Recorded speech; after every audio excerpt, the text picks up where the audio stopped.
No programa Hora e a Vez da Pequena Empresa de hoje, você vai ver. O Tribunal de Justiça de São Paulo vem tomando decisões em que são deferidas liminares para suspender autos de infração por conta das notas fiscais inadequadas. Saiba mais sobre a responsabilidade tributária em uma sociedade com o Dr. José Antenor Nogueira da Rocha.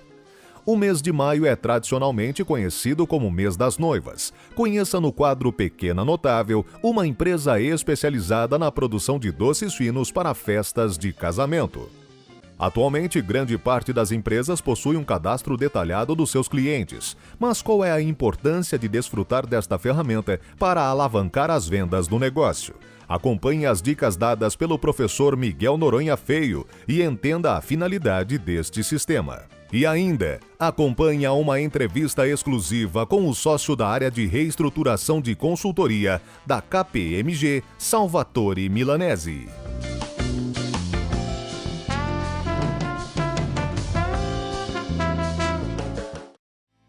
O Tribunal de Justiça de São Paulo vem tomando decisões em que são deferidas liminares para suspender autos de infração por conta das notas fiscais inadequadas. Saiba mais sobre a responsabilidade tributária em uma sociedade com o Dr. José Antenor Nogueira da Rocha. A questão da dívida societária, a dívida tributária, ela deve ser cobrada primeiramente das empresas ou do devedor principal, que é a sociedade empresária, para depois avançar sobre o patrimônio dos sócios. Existem algumas limitações que o fisco deve se conter, ou seja, o fisco não pode, por exemplo, executar os sócios diretamente antes de superar a questão de se houve ou não fraude ou infração ao estatuto ou contrato social. Muitos empresários, diante das situações de dificuldade, acabam mudando seu domicílio ou fazendo alguma alteração no seu contrato sem informar aos órgãos competentes. Hoje, se você faz alteração de endereço ou muda de endereço, mas não informa os órgãos competentes, essa mudança, caso um fiscal compareça até o local da sua empresa e não o encontre lá, a dissolução irregular da sociedade, ela é presumida pelo fisco, ou seja, autoriza o fisco a executar diretamente os sócios nesse caso, mesmo que a empresa continue funcionando e tenha até condições de pagar a dívida dela.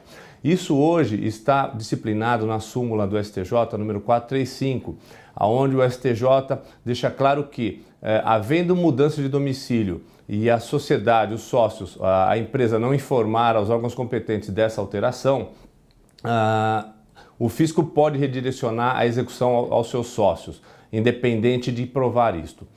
Uma outra situação é a questão de infração ao contrato social ou dolo dos sócios, para que a empresa chegue numa situação de dívida ou de insolvência. O fisco tem que provar que houve esse dolo e essa infração. Mas, contudo, caso exista na CDA, na certidão de dívida ativa, o nome dos sócios, esse ônus é invertido. Os sócios deverão comprovar ou provar para o fisco e para o juiz, no caso de uma execução fiscal, que não houve essa intenção. Uma outra situação muito comum na questão societária, a empresa vivendo dificuldades, ela acaba se desfazendo do seu patrimônio. O que ocorre? Muitas vezes essa venda desse patrimônio é efetuada antes de uma ação de execução fiscal ser distribuída e antes mesmo de os sócios serem citados. Contudo, com a alteração do artigo 185 do Código Tributário Nacional, introduzida pela Lei Complementar 118 de 2005, a inscrição na dívida ativa já impede que se faça essa venda, sendo que se essa venda for feita e tornar a empresa insolvente, ela perca a capacidade de pagar seus débitos, essa venda pode ser tida como fraudulenta e ela pode ser anulada em favor dos seus credores. Finalmente, a questão da desconsideração da personalidade jurídica, ela é bastante utilizada no direito tributário por conta de não haver limitação propriamente dita com relação ao patrimônio societário, ao patrimônio da sociedade. Por quê? Porque ela é como se fosse uma dívida não negocial. Diferentemente de dívidas que você contrai e quem contrai com você sabe o quanto é o seu capital social, o fisco não respeita essa limitação. Contudo, que os sócios, o que a empresa deve sempre verificar é conduzir seus negócios com bastante harmonia e tranquilidade, informando qualquer mudança ou qualquer alteração aos órgãos competentes. Para quê? Para que se evite a dissolução irregular, para que se evite a desconsideração de uma venda de um patrimônio por questões de fraude, tidas não que sejam fraudes, mas que o fisco entenda como fraude e a desfaça, e também com relação à questão de infração, ou seja, deixar de informar o fisco de alguma venda, alguma obrigação acessória que é obrigatória fazer, ou então sonegar realmente o imposto. A par disso, você tem a dívida tributária, a execução fiscal, e o reflexo disso pode ser uma ação criminal. Para isso, é importante que o empresário verifique também se os fornecedores estão regularizados junto aos órgãos no momento do acordo ou da compra para evitar problemas futuros.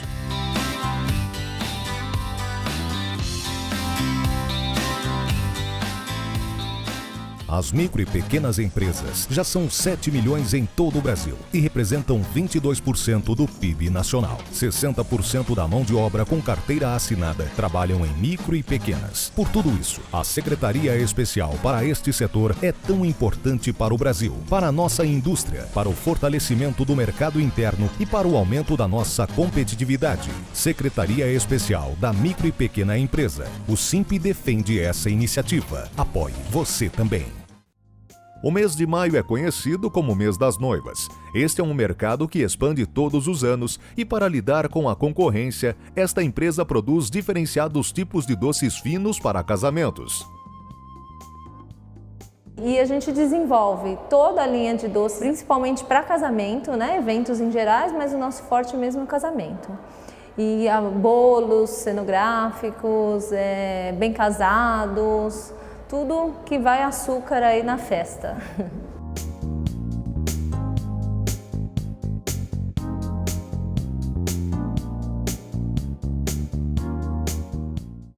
Então, nós temos parcerias com alguns buffets, espaços, até mesmo decoradores, alguns parceiros mesmo que trabalham nesse mesmo segmento, e também os clientes vêm de todos os lugares. Hoje em dia a internet traz bastante também, as mídias sociais, né, traz bastante clientes, e a gente faz um evento, já vem retorno de outro, indicação do próprio cliente mesmo, já indica para outra pessoa.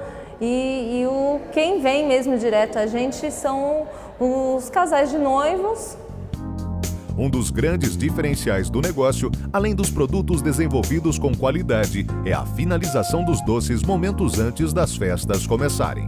O nosso diferencial mesmo é a gente trabalha bastante com frutas, tem também essa história de doces que se tornam mini sobremesas, né? As mini taças com creme, frutas, são bem legais, e o nosso diferencial continua sendo desenvolver esses produtos e finalizar ele próximo do evento. Esta é uma pequena notável que trabalha com carinho e dedicação para realizar os sonhos de muitas noivas do Brasil.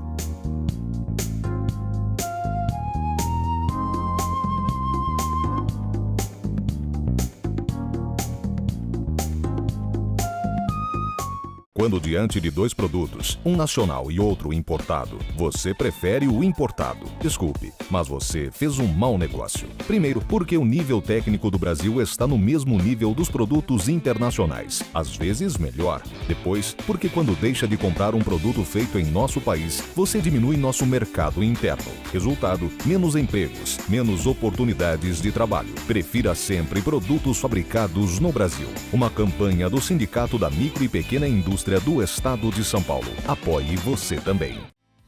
Grande parte das empresas possui um banco de dados com um cadastro detalhado dos seus clientes. Mas qual é a importância desta ferramenta para alavancar as vendas do negócio? O Walmart teve todo o seu crescimento explosivo, tornando-se a maior rede varejista do mundo, né? E um dos fatores críticos de sucesso que levaram a essa vantagem competitiva foi a utilização de banco de dados, onde ele conseguiu determinar qual o perfil de compras de cada um dos seus clientes em cada loja. Então o Walmart consegue, com essas informações, colocar produtos diferentes em cada uma das suas lojas, de acordo com cada público-alvo das suas lojas. O que é necessário para ter um banco de dados e como seus colaboradores poderão abordar os clientes? Talvez a questão mais importante em relação ao cadastro ou à construção do banco de dados sejam dois processos distintos e complexos, que é a questão da manutenção do banco de dados, ou seja, da certeza de que esse banco de dados possui informações atualizadas e confiáveis, e outro processo importante é o processo de enriquecimento do banco de dados, na qual você vai agregando ao perfil do teu cliente outras informações que serão importantes para você poder gerar ações que levem à fidelização ou à lealdade dos seus clientes. O empresário poderá utilizar o banco de dados como uma forma de fidelização do cliente e dando descontos específicos. O cadastro é uma ferramenta fundamental, porque você consegue identificar quem é esse cliente, quais são as suas preferências, quais são os seus fatores de decisão de compra e, com isso, você adequar o seu plano de marketing através da ferramenta dos componentes do mix mercadológico, produto, preço, promoção, praças, pessoas, processos, evidências físicas, de forma que você crie uma oferta tão personalizada que seja quase que impossível esse teu cliente trocar você por outro fornecedor. Além disso, o empresário pode criar um cartão de fidelidade. Desta maneira, datas especiais como o aniversário do cliente poderão cativá-lo. O banco de dados vai ser fundamental, por exemplo, nas ações mercadológicas que a sua empresa quer fazer, por exemplo, para promoções, descontos, oferecimento de brindes, oferecimentos de ingressos, presentes, ações que visem levar à lealdade do cliente. Com as dicas dadas pelo professor Miguel Noronha Feio, você poderá criar um sistema eficiente de cadastro na sua empresa, fidelizar a sua clientela e ainda aumentar as vendas.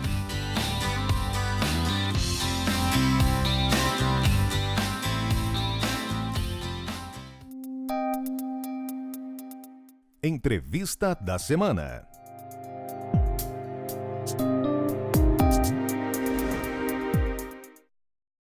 Muito se fala de crise, muito se fala de empresas quebrando, muito se fala dos sinais, enfim. Existe um médico que cuida disso? E é exatamente sobre esse tema que nós vamos falar hoje. O nosso convidado é Salvatore Milanese, que é sócio da KPMG. É um prazer tê-lo conosco. Muito prazer, Curi. Muito prazer. O prazer é nosso. Salvatore, você trabalha em recuperação e reestruturação de empresas. O que é isso? Curi, como você falou, é uma atividade que diz respeito à crise de empresa. Ajudar os empresários que, por razões operacionais, não acertaram um produto, não acertaram um mercado, um canal de distribuição, ou a crise externa está afetando o negócio deles, a evitar, obviamente, que as receitas se reduzam, a geração de fluxo de caixa se reduza, e eles não possam eventualmente cumprir com compromissos de pagar o salário, de pagar o dinheiro que tomaram em banco, e principalmente evitar que pare o crescimento dessas empresas. Então, um profissional de recuperação e reestruturação de empresa é como se fosse um médico das empresas, nesse tipo de situação. Bom, você chega como médico, você diagnostica que ele está com uma doença, seja qual for. Sim. E aí você tem um formulário que você prescreve a cura da doença. Sim. Quais são os sintomas de uma empresa que vai ter um problema na sua avaliação? Normalmente, não precisa diagnosticar muito uma situação de crise de empresa, porque ela mostra elementos dessa crise. Você olha os números e vê eventualmente que as receitas se reduziram, grandes executivos que saíram, bancos que não querem dar crédito, a crise externa no segmento, na indústria daquela empresa, um fator eventualmente externo que a empresa não estava prevendo. Uma coisa interessante que você falou, você chega e faz um diagnóstico. Às vezes, efetivamente, chegamos e não precisa nem disso, porque você vê que a empresa pode estar fechando por falta de matéria-prima, parando os maquinários por falta de matéria-prima. Então, é muito simples diagnosticar o que está acontecendo. Então, você não faz nenhum diagnóstico, parte colocando as mãos na massa para poder fazer algo para remediar aquela crise. Eu diria mais que reestruturar uma empresa ou recuperar uma empresa em crise diz respeito mais a fazer do que produzir relatório. Então, ir lá no chão de fábrica, entender o que está acontecendo, ir lá nos clientes, entender o que está acontecendo, falar com os bancos, entender o que está acontecendo e montar um plano de ação e executá-lo imediatamente. Então, é fazer, fazer, fazer. Bom, na prática, isso deve ser muito difícil e muito doloroso, né? Porque você vai mudar toda uma vida, toda uma estrutura que se acreditava que estava certo e que, na verdade, não estava certo, tanto é que estavam quebrando. E aí você vai ao banco renegociar. Como é que isso se dá? Você falou uma coisa interessante, na prática é doloroso. Eu te confesso, faço isso há 17 anos. 17 anos. No início, para mim, efetivamente, era muito difícil ou inconcebível entrar em uma situação, obviamente, de desespero e tentar de ajudar sem, eventualmente, mudar algo que pudesse doer para o empresário, ou para a empresa, ou para o negócio. É impossível. É impossível. Impossível. O mesmo empresário, te confesso, isso é uma dinâmica comum em todas as situações de crise, inclusive uma mensagem que lançamos, isso, que gostaríamos de lançar aos empresários, nega a situação de crise até quase chegar ao ponto de não retorno. Obviamente, tem aquele empresário racional que consegue antever onde está indo a própria empresa, está saindo fora dos trilhos, então pede ajuda ou ele mesmo arregaça as mangas e vai implementar iniciativa para evitar de chegar a esse ponto de não retorno. Agora, sim, você tem razão, se eventualmente existe uma crise, novamente isso comporta redução de custo, pode comportar eventualmente redução do negócio como um todo, eliminando aquela parte do negócio que eventualmente possam estar gerando forte prejuízo porque foram concebidos de forma não apropriadas e principalmente crise diz respeito a criar consenso. Não pode tentar de resolver uma situação de crise no grito, principalmente com os sindicatos, principalmente com os bancos. Ser transparente, mostrar o que está acontecendo, mostrar que tem um negócio viável e com algumas iniciativas de ordem prática, operacional e realongando os passivos, você vai superar aquele momento. Então, sim, tem elementos dolorosos, mas é melhor eventualmente cortar um braço e salvar o corpo nesse tipo de situações. Sem dúvida nenhuma. Salvatore, quando se fala em KPMG, Sim. A impressão que se tem é que KPMG é uma organização multinacional, como de fato ela é, e só trabalha com os grandes. Mas me parece que isso não é verdade. Não, de fato não é. Te conto, inclusive, como efetivamente esse negócio nasce na KPMG. Eu sou italiano, mas me sinto mais brasileiro do que italiano, depois quase 15 anos no Brasil. Iniciei na KPMG em maio de 2002, fazendo operações de recuperação de empresas pequenas. Tenho os amigos que eu me orgulho de hoje chamá-los amigos, na época eram clientes, com empresas muito pequenas, médias para pequenas, com uma situação de crise. Se lembra, em 2002, vivemos $1 quase a 4 com o real. Eu entrei nessas situações, consegui ajudá-los, eles superaram a crise e hoje, por exemplo, estão trilhando o próprio caminho, a própria vida, os próprios negócios. Efetivamente, a KPMG é uma multinacional, uma das, se fala, Big Four, uma das maiores empresas de auditoria e consultoria, mais de 140 mil funcionários no mundo, 7 mil sócios, mas nós conseguimos e temos que, aliás, nos aliar com empresários pequenos, médios e grandes, porque o que é hoje pequeno, amanhã pode ser grande. Essa é a minha história. Eu acompanhei vários empresários pequenos que hoje são grandes e sempre me chamam para ajudá-los. Então, eu, digamos, tiraria essa ideia de KPMG só empresa grande. Não, não é verdade. A gente age calibrando, obviamente, a forma de como assessoramos em todos os campos, ajudando empresários pequenos, grandes e médios. Bem, muita gente que está nos assistindo talvez tenha problema e queira fazer alguma coisa na sua empresa. A grande indagação é como é que ele entra em contato com a KPMG, como é que ele fala com a sua área? Basta telefonar, tem algum e-mail? Como é que isso opera? É muito simples, tem um site que é www.kpmg.com.br. Eles podem entrar nesse site e encontram um telefone e pedir de falar com o Salvatore Milanese. A coisa que acontece depois desse contato, essa é a forma que a gente aborda cada situação, sem deixar, obviamente, de responder a nenhum chamado, é verificar qual é a situação daquela empresa, qual é a situação daquele empresário. Te conto um episódio bem interessante. Um empresário do setor de educação, de Santos, me chamou, uma escola com 350 alunos, muito pequena.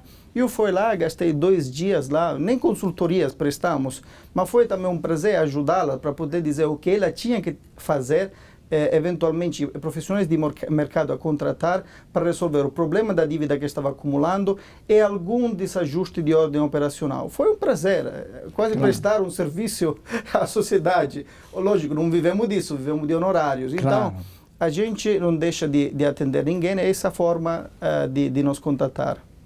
Bem, então, qualquer empresa, qualquer empresário pode entrar em contato. Exatamente. Quem terá um retorno independente do porte da empresa. Não, te confesso, isso é muito importante quando depois de 17 anos, muitas operações, muitos trabalhos efetuados, que não sempre se consegue ajudar todo mundo.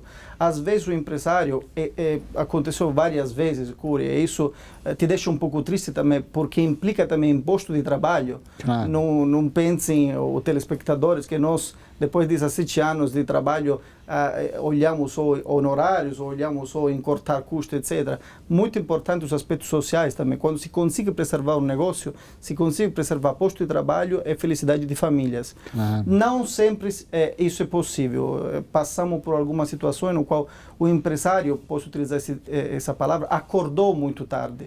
Então veio para pedir ajuda a nós ou outros consultores já em uma situação de deterioração muito grande. Então foi impossível ajudá-los, foi para liquidação. Você estava falando, antes de entrarmos aqui no estúdio, sobre a antiga concordata, que hoje é recuperação judicial. Fala um pouquinho sobre isso. Sim, existem procedimentos que são voltados a ajudar os empresários em um momento de crise. Aliás, esse tipo de procedimentos que estão selados por uma lei são muito importantes em um sistema econômico. O Brasil é uma das maiores potências do mundo. Se não tivesse isso, eventualmente não teríamos investidores, porque isso dá certeza do direito. Muito bom. Antes de 2005, tínhamos um procedimento que chamava de concordata e de falência. A falência é a liquidação da empresa para tentar de pagar, através da liquidação, os credores. A concordata era um instrumento, infelizmente, muito engessado, que tentava de recuperar a empresa. Obviamente, depois de vários anos de debate, todo mundo entendeu que tinha que se melhorar. Em 2005, entra em vigor uma nova lei que chama de Lei de Falência e Recuperação de Empresa, que introduziu o procedimento da recuperação judicial. O que posso fazer com a recuperação judicial? Se sou um empresário que estou precisando de ajuda, uma pressão externa, protesto, pedido de falência, a ausência de crédito é muito grande. Posso pedir uma recuperação judicial. É um instrumento através do qual, de forma organizada, eu vou tentar de reestruturar os meus passivos e reorganizar a minha empresa. Então, terei durante 180 dias a possibilidade de negociar com os meus credores, com os sindicatos, enfim, apresentar um plano para viabilizar aquilo que quase estava indo para o ponto de não retorno. O papel da KPMG, o seu papel é tentar evitar que a empresa chegue a esse ponto. Tentar evitar, então, um apelo aos empresários identificarem, obviamente, elementos que possam significar crise, não cheguem, obviamente, a ser protestados, a alguém pedir a vossa falência, mas procurem ajuda, ou se tem capacidade de identificar iniciativa para sair dessa situação, ajam imediatamente. Qual seria o conselho que você daria aos empresários de uma forma geral? O conselho é de planejar, antes de fazer uma empreitada, antes de começar a pensar sobre um projeto, porque o empresário, o verdadeiro empresário, é aquele que concebe uma ideia. Quando passa da ideia aos números, a viabilidade dessa ideia precisa de ajuda. Então, precisa obviamente, chamar profissionais que ajudem a planejar e verificar como transformar aquela ideia em realidade. Não façam as contas apenas na vossa cabeça, não fiquem apenas na ideia, mas utilizem os instrumentos de management, de gestão, de administração que existem no mercado. Então, planejem antes de se lançarem em qualquer projeto, em qualquer tipo de iniciativa. Nós chegamos ao final do nosso tempo e eu pediria as suas considerações finais. As minhas considerações finais são, falando de pequena e média empresa, situações de crise de pequena e média empresa, temos visto um aumento importante do número de pedidos de recuperação judicial e de falência. Isso é sintomático de uma crise que as pequenas e médias empresas estão vivendo, principalmente no setor manufatureiro, a desindustrialização da qual se fala muito no Brasil. Empresário, tente evitar de chegar a uma situação de crise na qual depois não é mais possível recuperar a tua empresa. Peça ajuda ou haja antes de chegar a esse buraco que não permitirá de recuperar a tua empresa. Esse é o apelo que eu faço. Salvatore Milanese, agradecemos muito a sua participação como sócio da KPMG, como consultor, como ser humano preocupado também com o aspecto não só econômico, mas social também. E a você que esteve conosco, nosso mais profundo agradecimento, com a certeza que estaremos juntos na semana que vem. Até lá!